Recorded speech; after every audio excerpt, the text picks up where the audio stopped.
The new E, the new attitude. Brought to you by Mercedes-Benz.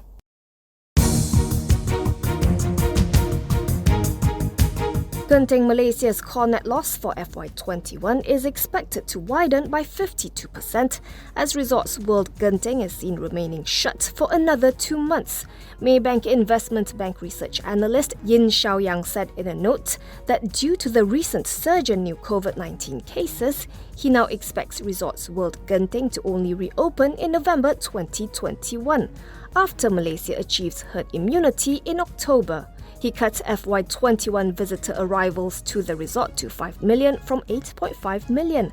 However, Yin left Genting Malaysia's estimated core net profit unchanged for the next 2 fiscal years, based on visitor arrivals of 24.2 million in FY22 and 26.2 million in FY23.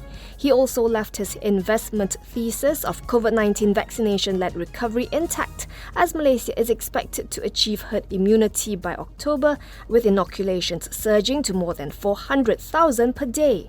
Yin maintained his buy call on Genting Malaysia but lowered the target price to RM3.32 from RM3.38.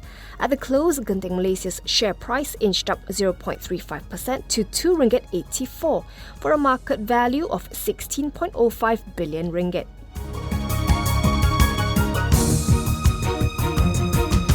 DRB-Hicom booked a net loss of RM217.5 million in the second quarter of FY21, as its automotive and services divisions fell into the red, coupled with impairments of RM46.71 million in the quarter.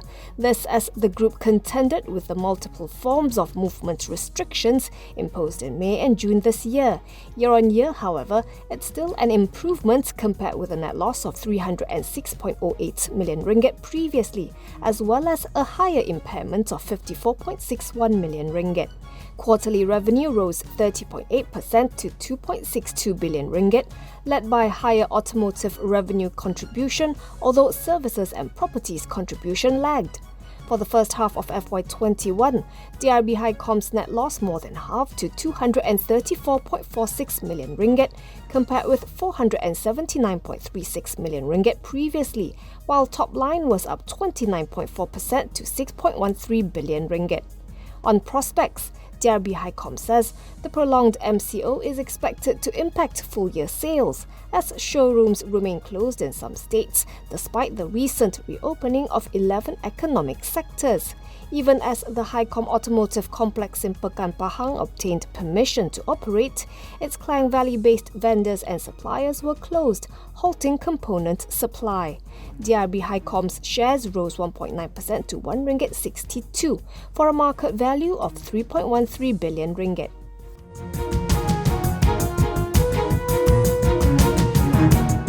Analysts see sentiment in the capital markets remaining weak following the resignation of Tan Sri Muhyiddin Yassin as Prime Minister yesterday.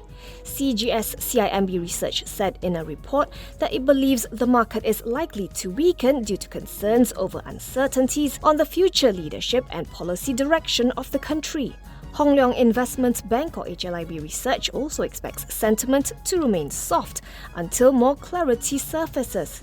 Yesterday, the Yang di-Pertuan Agong appointed Muhyiddin as the caretaker Prime Minister until a successor is appointed. In line with the King's decree, Parliament Speaker Dato' Azhar Azizan Harun has given lawmakers until 4 p.m. tomorrow to send a letter to the palace stating their choice of the next Prime Minister. The King himself also reportedly met with leaders of the country's political parties today. HLIB Research noted that during last year's political crisis after the Sheraton move, the FBM KLCI had shaved off 4.2% during the week where there was no ruling government in place. It expects the KLCI to end the year at 1,580 points. Meanwhile, CGS-CIMB Research believes that political uncertainties will be negative for sectors like banks, construction and property. Stocks with foreign shareholding will also be negatively impacted by the uncertainties. It said sectors that would be least impacted are exporters in gloves, technology and plantations, as well as defensive stocks. The research house sees the KLCI potentially trading as low as 3 standard deviation below its forward average PE on political concerns. This, it said, would place the KLCI at 1,415 points, where the market may bottom. At the close, the benchmark index was 20.69 points or 1.38% higher at 1,523.59 points.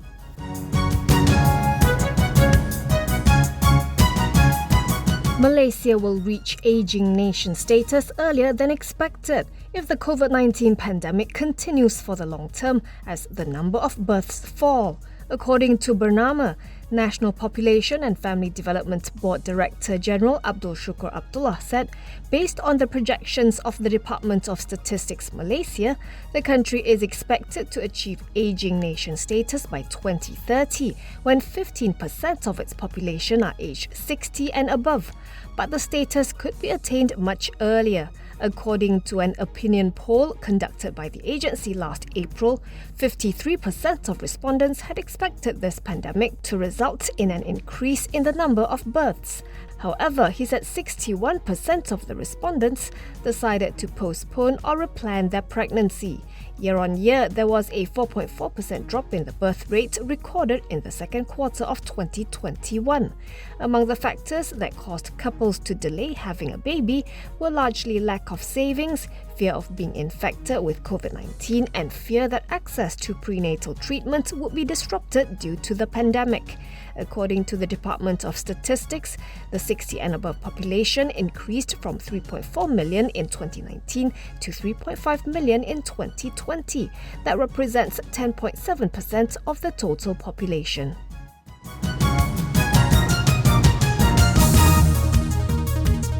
Ex-Prime Minister Datuk Sri Najib Razak's stepson Riza Aziz Abdul Aziz, Red Granite Pictures, Red Granite Capital and law firm Sherman & Sterling have yet to appoint lawyers to represent them in a lawsuit filed in May by 1MDB and its 3 subsidiaries. The legal action involves the alleged misappropriation of about $250 million or about 1.06 billion ringgit from 1MDB. It was filed by 1MDB, 1MDB Energy Holdings, 1MDB Energy and 1MDB Energy Langat via Shern Delmore & Co. at the Kuala Lumpur High Court. A file search by the edgemarkets.com indicated that there were memoranda of appearance filed on behalf of the 4 for case management today before High Court Senior Assistant Registrar Nordura Muhammad Din, who fixed September 22nd for another case management for the lawsuit. When contacted by the edgemarkets.com, Riza's former lawyers who represented him in his money laundering case confirmed that they are not representing Riza in the 1MDB lawsuit.